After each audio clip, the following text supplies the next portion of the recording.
Okay, today we're going to go over one of my favorite and least favorite total body exercises. We love to hate it. It's the bear or the beast, however you want to look at it, whatever you want to call it. It is a challenge from the plank. And there's a couple different ways and lots of variations that you can use with the bear. But I want to make sure that you're doing it correctly and that you are not hurting your lower back or your shoulders or your knees. All right, so let's start on the ground, okay? So if we're starting on the ground, you can either get yourself into plank, shoulders over wrists, and then you can just walk in so your knees are under your hips. You want to make sure that you have a flat tabletop for your back, that your chin is in neutral, you're not looking up, you don't have your chin tucked to your chest looking at your feet, but you're holding this position. Your knees are hovering off of the ground. They're not on the ground, but the ground is there, so you can put them down anytime you need a break, okay? This is our bear position. Now, variations are stepping out and in, variations are hopping, side, center. Variations are using your arms.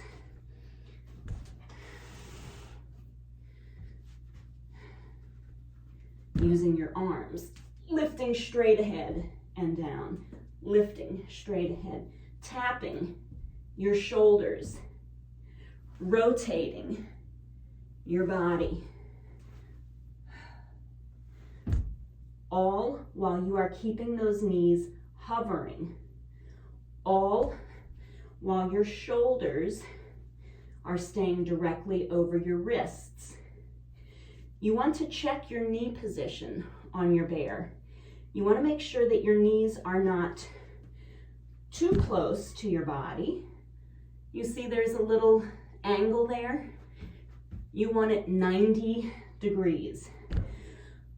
Whew. It's not an easy one. When you are in this position, your belly is just going to want to drop. It's just going to want to droop.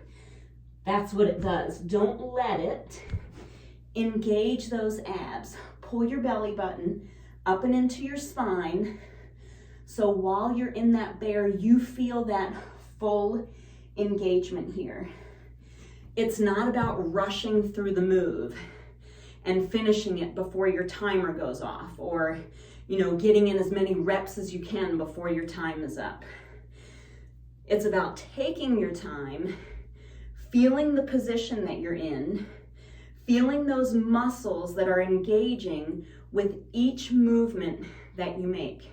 And if you're doing that hold, your movement is focusing on where those shoulders are, focusing where those knees are, keeping that belly pulled up and in, not letting your butt go up in the air. No sag right here, okay? You need to keep that nice and straight. Let's see if you can see my sag. No sagging, okay? Keep it up nice and straight, okay? All right, you can, if you have a step at home, you can challenge yourself because it's harder when you are doing this on your elbows, okay? But it's the same thing. Some people might find it easier in this position, up on your elbows. You want to try and make sure wherever your step is, that you are keeping alignment with that flat back, okay? So when I'm down here on this step, my back kind of goes on a little angle. And I don't want that angle. I want it to be up here. So that means that my knees come up a little bit higher. It's a good and a bad, okay?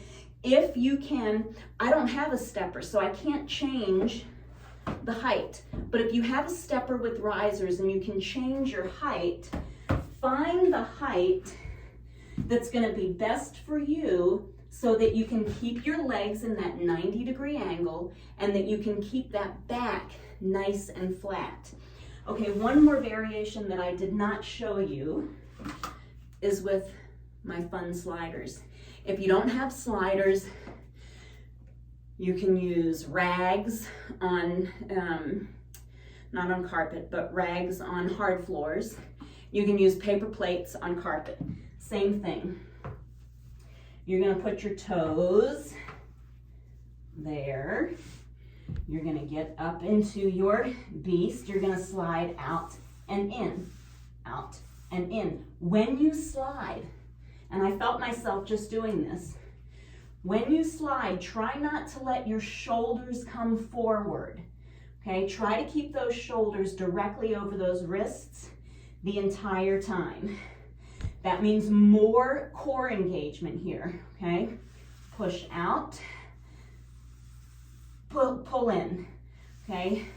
You can do one leg in beast while the other leg does something else. Oh, there's lots of things you can do. You can slide on here. You can get creative.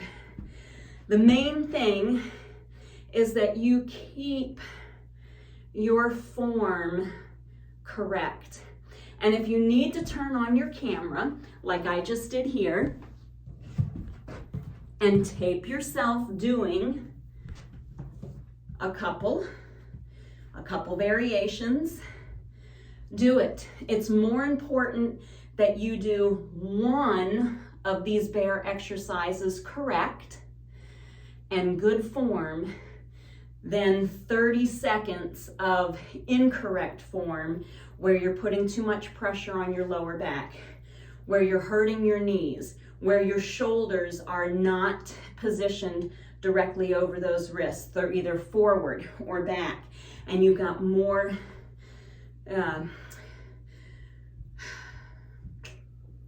incorrect position on those shoulders.